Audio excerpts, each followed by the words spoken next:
بات کریں گے پہلگام فالس فلیگ آپریشن کی، جس کو نیو یارک ٹائمز نے بھی بے نقاب کر دیا ہے۔ نیو یارک ٹائمز کی بھارت کے جنگی جنون پر رپورٹ کے مطابق اندرونی خلفشات سے توجہ ہٹانے کے لیے بھارت نے پاکستان کو جنگ کی دھمکیاں دی ہیں۔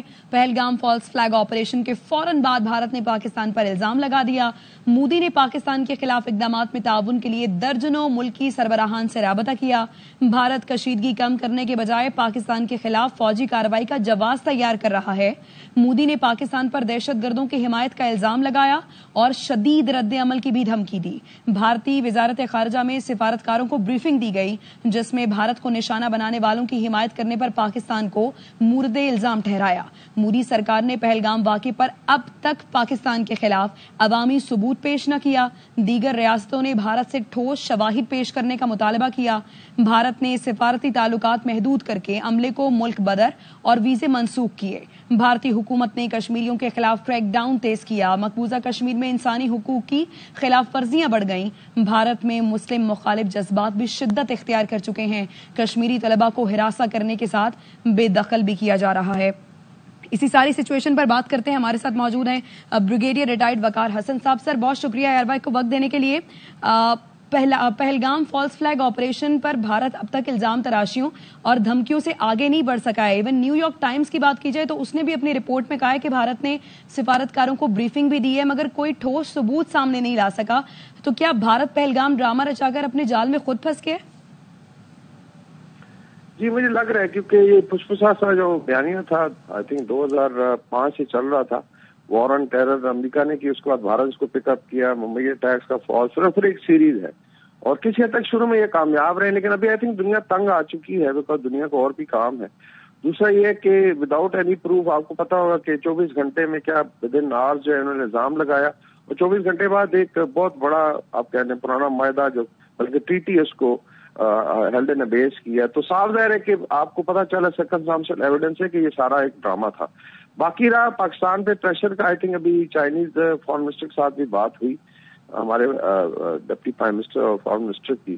اس کے علاوہ جو ہے ٹرکی سے بہت زیادہ سپورٹ ہے، ہم لوگ ادھر ہی ہیں ٹرکی میں، آل آؤٹ سپورٹ ہے عوام کی طرف سے، اور وہ سمجھتے ہیں کہ بھارت جو ہے بیسیکلی ایک ڈرامہ کر۔ دوسرا آئی تھنک یہ اتنا بومرینگ کیا ہے اس کے فیس پہ بھی، نیو یارک ٹائم دیکھیں ایک بڑی اچھی اسسمنٹ دیتا ہے کہ مینلی اس کا بہت زیادہ نقصان ہو رہا ہے۔ ابھی بھارت کے اندر سے آوازیں اٹھ رہی ہیں اسمبلی میں بھی، اور عوام لوگ بھی کہہ رہے ہیں جی کہ آپ کی پھر ایجنسیاں، آپ کی 7-8 لاکھ فوج آکوپائڈ کشمیر وہ کیا کر رہی تھی کہ وہاں سے آپ کہتے ہیں کہ لوگ آ بھی گئے پھر واپس بھی چلے گئے اور لوگوں کو کیا۔ بالکل ٹیررزم کنڈیمنیبل ہے، لیکن میرے خیال میں یہ ٹوٹل فالس فلیگ ہے، بیکاز اس میں جو بھی ثبوت سامنے آ رہے ہیں، جو کشمیری بات کر رہے ہیں، اس پہ صاف ظاہر ہے۔ اس کے بعد ایک کریک ڈاؤن شروع ہے آکوپائڈ کشمیر میں، لوگوں کے گھر مسمار کیے جا رہے ہیں، جیسے کہ ایک بہانا، پھر اینٹی مسلم ہیٹ بہت زیادہ بڑھ گئی۔ نیو یارک ٹائم نے ذکر کیا آج صبح کی ایک ویڈیو ہے سوشل میڈیا، ایک کلاڑے کے وار کر کے ایک باپ ہے، اس کو بچے کے سامنے شدید زخمی کیا گیا، اور پھر اس نے کلیم بھی کیا سوشل میڈیا پہ جی کہ میں نے بڑا گندا نام لیتے ہیں مسلمانوں کو، کٹوا کہتے ہیں،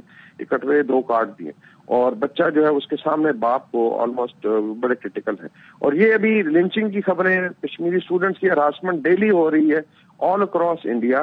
مسلمانوں کا ناطقہ بند کیا، مسلمانوں کے مسجدوں کے باہر پاکستان کا جھنڈا لگا دیتے ہیں سیڑھیوں پہ کہ جو اوپر سے چل کے ہیں، اور ایک ٹیسٹ کیا جا رہا ہے مسلمانوں کو۔ تو میرے خیال میں آئی تھنک جو 2 نیشن تھیوری کی لوگ بات کرتے رہے، بڑا اعتراض بھی بالکل سامنے آ گئی ہے کہ بھارت میں سے مسلمانوں کا ناطقہ بند ہے، اور مسلمانوں سے بھی اپیل ہے ان کی لیڈرشپ۔ میں نے دیکھا ہے ویسی صاحب یہ وہ ابھی تک وہ ڈیلی ڈیلنگ کر رہے ہیں، کھل کے نہیں سامنے آ رہے کہ بھارت کا جو بیانیہ ہے اس کو دیکھیں، 30 کروڑ مسلمان ہے، 25 سے 30 کروڑ ان کا ناطقہ بند کر دیا۔ تو اس طرح اگر بیٹھے رہیں گے تو ان بیچاروں کا بھی بہت نقصان ہوگا، اور یہ ہندوتوا کا جو ایجنڈا ہے وہ بھارت میں نافذ ہو جائے گا۔ تو میرے خیال میں ریزسٹنس آئے گی۔ ابھی کرسچن کمیونٹی، سکھوں نے بھی، آئی تھنک آپ نے دیکھا پتن سنگھ پنو ان کے بہت بڑے لیڈر ہیں سکھ فار جسٹس کی، انہوں نے بڑا کلیئرلی کہا کہ پنجاب میں سے ہم بھارت کی آرمی کو گزرنے ہی نہیں دیں گے، بیکاز دونوں طرف ان کے مکہ مدینہ ہے، سکھوں کے آپ کہہ لیں جو شرائنز ہیں بابا گرو نانک کی۔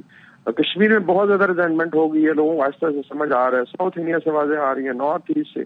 تو میرے خیال میں ٹریپ ہو گیا مودی، اور اوپر سے پاکستان نے ملیٹریلی آگے سے جو ڈیفینس کیا ماشاءاللہ، ایئر فورس، آرمی، نیوی، ہماری باقی جو اسٹریٹجک فورسز ہیں، اور خوارج کو بھی دانت کھٹے کیے جا رہے ہیں۔ تو بہت زیادہ فرسٹریشن ہے، مودی میں بھی پریشر بڑھ رہا ہے کہ اتنی بڑھ کے مار رہے تھے تو آ جاؤ، پھر 1 انچ تو یہ موو نہیں کر سکے ابھی تک آکوپائڈ کشمیر سے LOC کے کراس جو ہے۔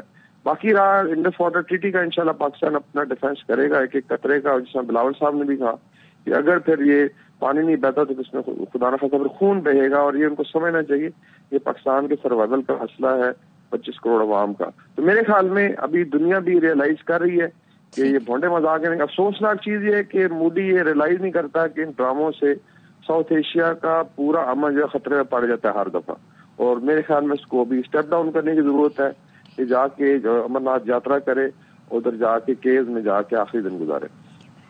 ٹھیک ہے، بہت شکریہ. بریگیڈیئر ریٹائرڈ وقار حسن ہمارے ساتھ موجود تھے.